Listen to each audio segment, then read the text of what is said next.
আসসালামু আলাইকুম। সবাইকে স্বাগতম। আজকে আমরা দেখব স্টক ম্যানেজমেন্ট প্রজেক্ট। অর্থাৎ আমরা আমাদের ব্যবসায়িক কার্যক্রম পরিচালনা করার জন্য স্টক ম্যানেজমেন্ট প্রজেক্টটা ব্যবহার করতে পারি। এই স্টক ম্যানেজমেন্ট প্রজেক্টের মাধ্যমে আমরা দেখতে পাবো যে আমাদের দোকানে আমরা যেসব প্রোডাক্টগুলো উঠালাম, ওইসব প্রোডাক্টগুলো বিক্রি করার পর আর কতটুকু পরিমাণ আমাদের স্টকের মধ্যে থাকে সেটা আমরা এখানে দেখতে পাবো। অর্থাৎ আমি যদি একটা প্রোডাক্ট আপনাদেরকে দেখাই তাহলে আপনারা বিষয়টা বুঝতে পারবেন। আমার এখানে আইসক্রিম একটা প্রোডাক্ট রয়েছে। যেটা ২/১/২০২৫ তারিখে আমি ১০০ পিস ৳১২,০০০ দিয়ে দোকানে উঠালাম। পারচেজ এগুলো হচ্ছে আমি দোকানে উঠালাম।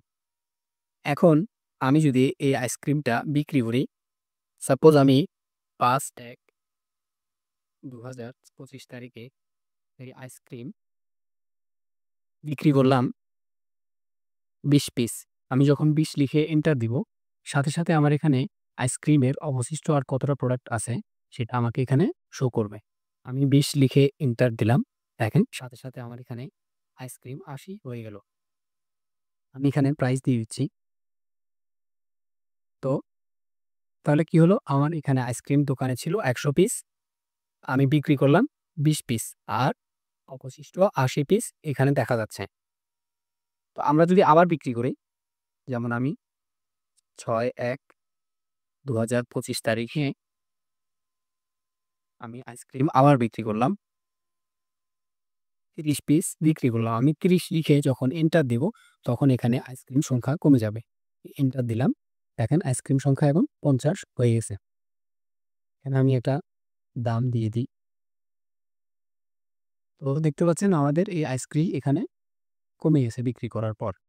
এখন যদি আমরা দোকানে আবার এই আইসক্রিম দোকানে উঠাই, তাহলে স্টকটা বাড়ে কিনা আমরা দেখব। স্টক তখন বেড়ে যাবে। আমরা একটু ট্রাই করে দেখি। যেমন ৫/১/২০২৫ এ আমরা আবার আইসক্রিম উঠালাম। ২০০ পিস আইসক্রিম উঠালাম। আমি ২০০ লিখে যখন এন্টার দিব, তখন এখানে দেখেন অটোমেটিক আমার আইসক্রিম সংখ্যা ২৫০ হয়ে গেছে। তাহলে আমরা এভাবে স্টক ম্যানেজমেন্ট প্রজেক্টের মাধ্যমে আমরা আমাদের দোকানে জিনিসপত্র কতটুকু বিক্রি করলাম সেটা আমরা দেখতে পাই। ওকে? এবার আমরা তাহলে এই স্টক ম্যানেজমেন্ট প্রজেক্টের কাজ শুরু করি। প্রথমে আমরা একটা মাইক্রোসফট এক্সেল ওয়ার্কশিটের মধ্যে গেলাম। তো এখানে আমরা কিছু প্রোডাক্ট নেম, প্রোডাক্ট তালিকা আমরা এখানে করব, যেগুলো আমরা আমাদের দোকানে উঠাবো।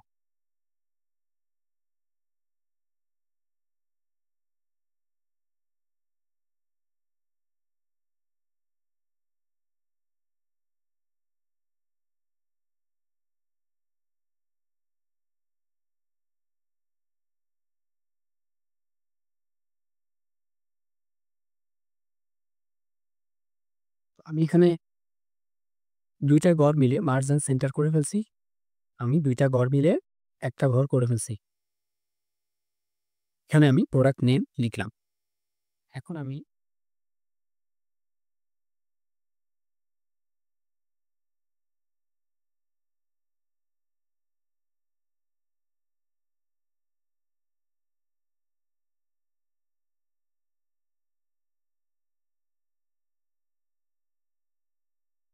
Date, item name, quantity, price আমি এগুলা লিখলাম।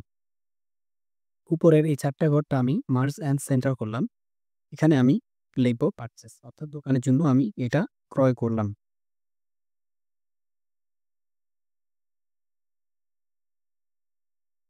সেম আমরা একইভাবে এখানে লিখব সেল এর জন্য।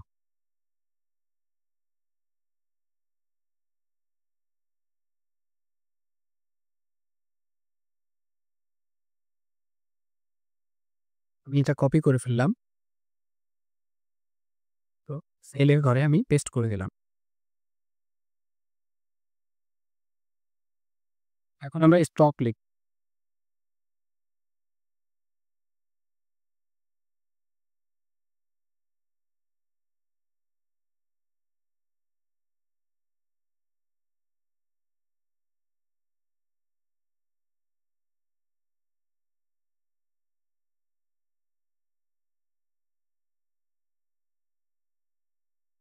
অর্ডার করে দিলাম।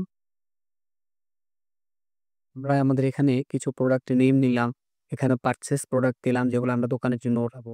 এখানে সেল প্রোডাক্ট নিলাম যেগুলো দোকান থেকে আমরা যেগুলো বিক্রি করব।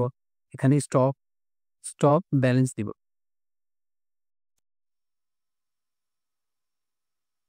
Stock balance. তো আমরা এখন আমাদের এখানে কিছু প্রোডাক্ট নেম লিখলাম। ধরুন আমাদের দোকানের মধ্যে এখনো কোনো প্রোডাক্ট নেই। তো বিভিন্ন কোম্পানির এসআর এসে আমাকে বিভিন্ন প্রোডাক্ট দেখালো। তো আমি ওই প্রোডাক্ট থেকে এখানে কিছু প্রোডাক্ট আমার দোকানে তুলব। ঠিক আছে? তো আমরা যদি আমাদের এই প্রোডাক্টগুলো ড্রপ ডাউন লিস্ট আকারে এখানে দেখতে পাই তাহলে আমাদের জন্য সুবিধা হয়। আমরা আর লিখা লাগবে না। প্রোডাক্টের মধ্যে আইটেম নেমগুলো যদি ড্রপ ডাউন আকারে দেখতে পাই, এই যে ড্রপ ডাউন আকারে যদি দেখতে পাই তাহলে আমরা সিলেক্ট করতে আমাদের জন্য সুবিধা হবে। এখানেও যদি আমরা আমাদের প্রোডাক্টগুলো যদি ড্রপ ডাউন আকারে দেখতে পাই বিক্রি করতে আমাদের সুবিধা হবে। এখানেও যদি আমরা আমাদের প্রোডাক্ট নেমগুলো যদি দেখতে পাই তাহলে আমরা স্টক দেখতে আমার জন্য সুবিধা হবে। আমরা শুধু সিলেক্ট করে দিলেই হবে।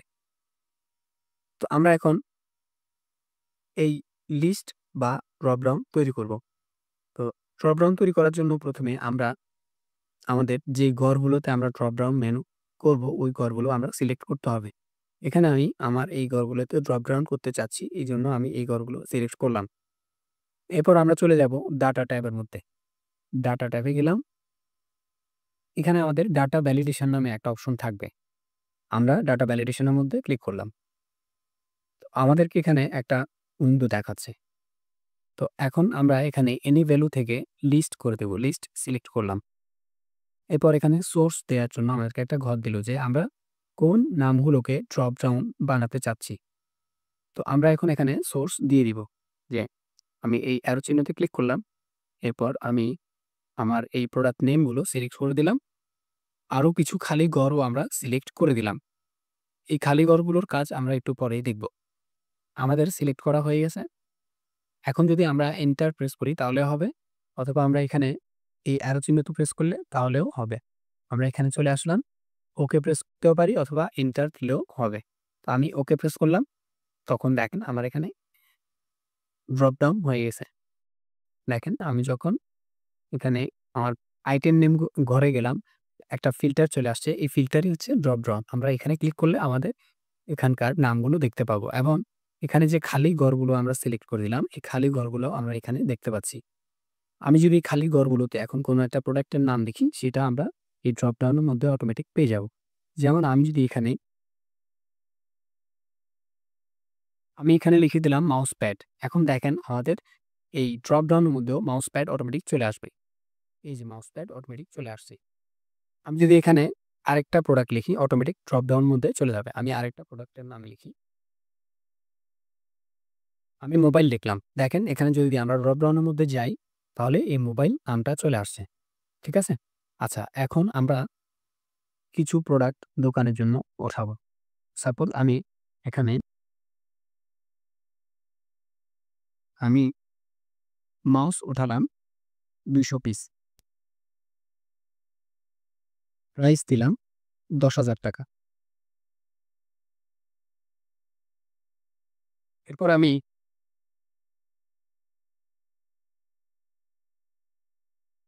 Keyboard উঠালাম ১৫০ piece. এখানে আমি ৳১৪,০০০ দিয়ে দিলাম। এরপর আমি আবার দোকানে অন্য কিছু উঠাবো। অর্থাৎ ২ তারিখে একটা প্রোডাক্ট ধরুন আমি ল্যাপটপ উঠালাম ২০ পিস। ৳২,০০,০০০ আমি ২০ টা ল্যাপটপ ওঠালাম। ঠিক আছে? আচ্ছা, তাহলে আমরা আমাদের দোকানে কিছু আইটেম আমরা ওঠালাম। ঠিক আছে? আচ্ছা, এখন আমরা সেল করব। আমরা এবার সেল করব। আমরা আমাদের দোকানে যে আইটেমগুলো আছে, আমরা দোকানে কি আছে? আমাদের দোকানে মাউস, কিবোর্ড, ল্যাপটপ। আমরা এই ৩ টাই এখানে বিক্রি করতে পারবো। ঠিক আছে? এখন আমরা কিছু আইটেম বিক্রি করব। আমি ডেট দিলাম। ৪ তারিখে আমি এখানে বিক্রি করব। দেখেন বিক্রি করার জন্য আমার এখানে যদি ড্রপ ডাউন মেনু থাকতো তাহলে আমি সহজেই নামটা সিলেক্ট করে দিতে পারতাম। এখন আমরা আসেন ড্রপ ডাউন মেনু তৈরি করি। আমরা চাইলে আগের নিয়মেই ড্রপ ডাউন মেনু তৈরি করতে পারি। কিন্তু আমরা এখানে যেহেতু আমরা ড্রপ ডাউন মেনু তৈরি করে ফেলছি, আমরা এটাকে কপি করে এখানে বসায় দিতে পারি। এখানে বসায় দিতে পারি। তাহলে আমরা আর নতুন করে ডাটা ভ্যালিডেশন দিয়ে ড্রপ ডাউন মেনু তৈরি করা লাগবে না। আমরা এখন এটাকে কপি করে ফেলি। আমাদের আগের যে ড্রপ ডাউন মেনু তৈরি করছিলাম, আমরা ড্রপ ডাউন মেনুটা কপি করে ফেলি। আমি এখানে এই ঘরগুলো সিলেক্ট করলাম। সিলেক্ট করে কন্ট্রোল সি দিয়ে আমি এই ঘরগুলো ড্রপ ডাউনগুলো কপি করে ফেললাম। এবার আমি এখানে যে ঘরগুলোতে পেস্ট করতে চাচ্ছি সেগুলো সিলেক্ট করলাম। এরপর মাউসের রাইট বাটন ক্লিক করলাম। এখানে পেস্ট স্পেশাল একটা অপশন আছে। আমি এই অপশনে ক্লিক করলাম। এখানে ভ্যালিডেশন একটা অপশন আছে। যেহেতু আমরা ডাটা ভ্যালিডেশনটাকেই পেস্ট করব, সেহেতু আমরা ভ্যালিডেশন ক্লিক করলাম। এরপর ওকে দিলাম। দেখেন আমাদের ডাটা ভ্যালিডেশন এখানে চলে আসছে। দেখেন আমাদের এই প্রোডাক্টগুলো এখানে প্রপারভাবে দেখা যাচ্ছে। আমরা এখানেও এটাকে পেস্ট করে দিই। ঘরগুলো সিলেক্ট করলাম, মাউসের রাইট বাটন ক্লিক করলাম, পেস্ট স্পেশাল ভ্যালিডেশন ওকে। ঠিক আছে? আমাদের এখানেও এখন ড্রপ ডাউন মেনু হয়ে গেছে। আচ্ছা, আসেন এখন আমরা এখানে কোনো আইটেম বিক্রি করব। ধরুন আমি ল্যাপটপ বিক্রি করব। ৪/১/২০২৫ আমি ল্যাপটপ বিক্রি করলাম। ৪ টা ল্যাপটপ বিক্রি করলাম। প্রাইস দিয়ে দিলাম ৳১,০০,০০০ আমি বিক্রি করলাম। ৪ টা ল্যাপটপ আমি বিক্রি করলাম। ঠিক আছে? আবার অন্য কিছু বিক্রি করি। ৪/১/২০২৫ আমি ধরুন আমার এখানে কি আছে? কিবোর্ড আছে। আমি কিবোর্ড বিক্রি করতে পারব। আমি কিবোর্ড এখানে ১৫০ টা আছে। আমি এখান থেকে ২০ টা কিবোর্ড বিক্রি করলাম।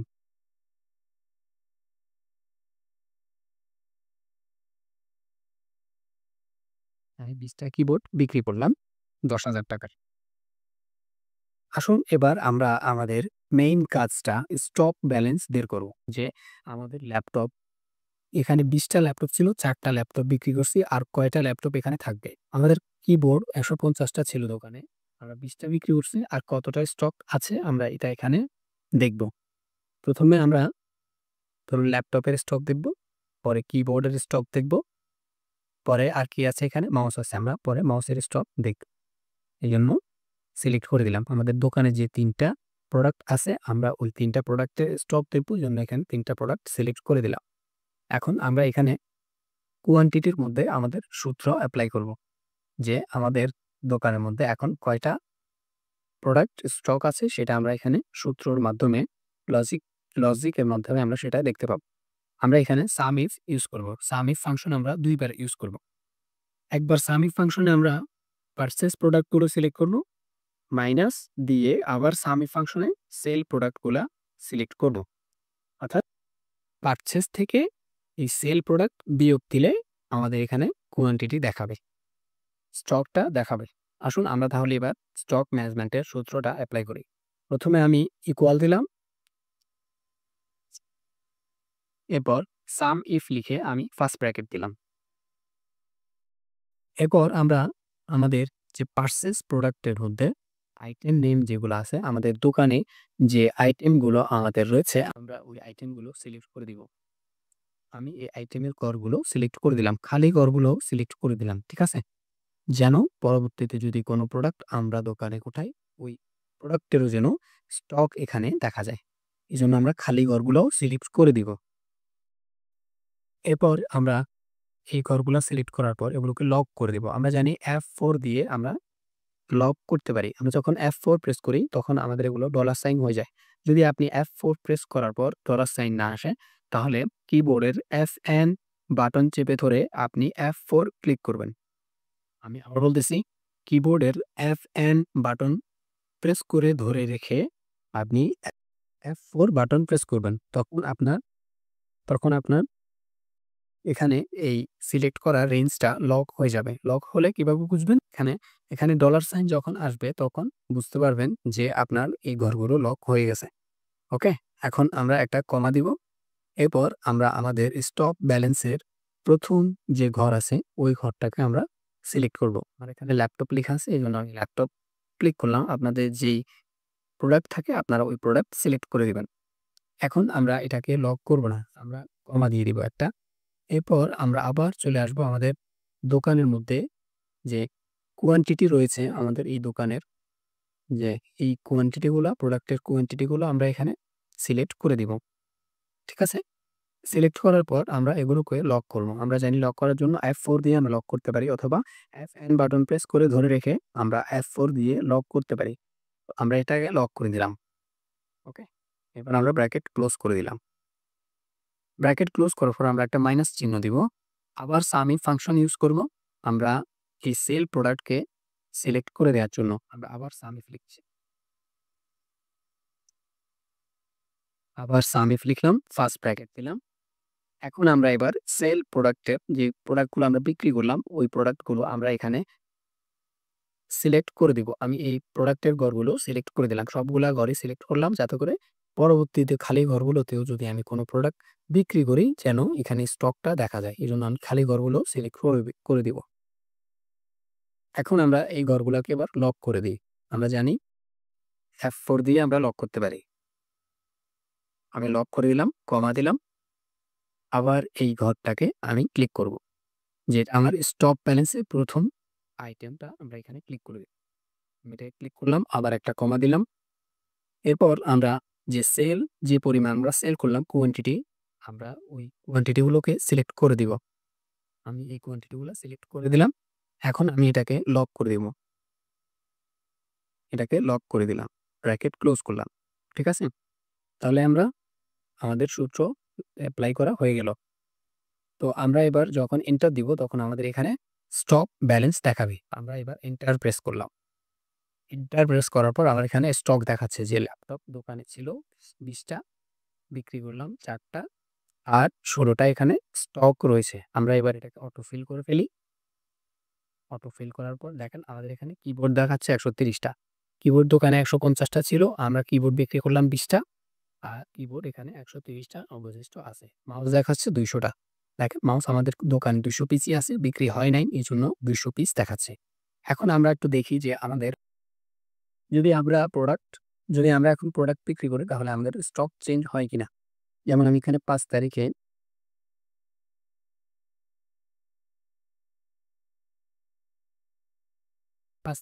আমি এখানে ল্যাপটপ আবার বিক্রি করলাম। ধরুন 5টা ল্যাপটপ আমি বিক্রি করলাম। 5 লিখে যখন আমি এন্টার দিব তখন দেখবেন আমার এখানে কোয়ান্টিটিটা চেঞ্জ হয়ে যাবে। দেখেন আমার এখানে এখন 11টা ল্যাপটপ আরো অবশিষ্ট আছে সেটা আমাকে দেখাচ্ছে। 5টা বিক্রি করার পর আমি এখানে অ্যামাউন্ট দিয়ে দিলাম। যে 5টা ল্যাপটপ আমি 2 লাখ টাকা বিক্রি করলাম। তাহলে আমার এখানে আর 11টা অবশিষ্ট আছে। আমি যদি ল্যাপটপ আবার বিক্রি করি,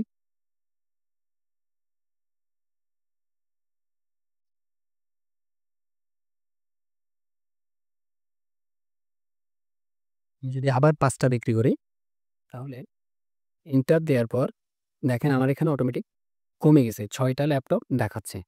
তাহলে আমার স্টক কমে যাওয়ার পর আমি যখন বিক্রি করি তখন অটোমেটিক স্টকটা কমে যায়। আমি এখানে একটা অ্যামাউন্ট দিয়ে দিচ্ছি।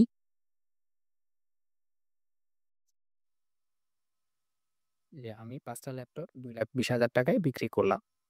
ঠিক আছে? তাহলে আমাদের ল্যাপটপ যখন আমরা বিক্রি করি তখন আমাদের স্টক এখান থেকে কমে যায়। এখন আসেন যদি আমরা আবার দোকানে ল্যাপটপ উঠাই তাহলে স্টকটা বাড়ে কিনা সেটা ট্রাই করি। যদি বেড়ে যায় তাহলে আমাদের স্টক ম্যানেজমেন্ট প্রজেক্ট হয়ে গেল। তো আমরা এখানে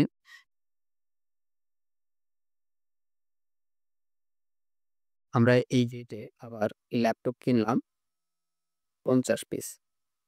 50 লিখে যখন আমি এন্টার দিব তখন আমার এখানে কোয়ান্টিটি বেড়ে যাবে। আমি এন্টার দিলাম। দেখেন আমার এখানে এখন 56 হয়ে গেছে। আমার এখানে স্টকটা এখন বেড়ে গেছে। ঠিক আছে? আমি এখানে কিছু অ্যামাউন্ট আমি দিয়ে দিলাম।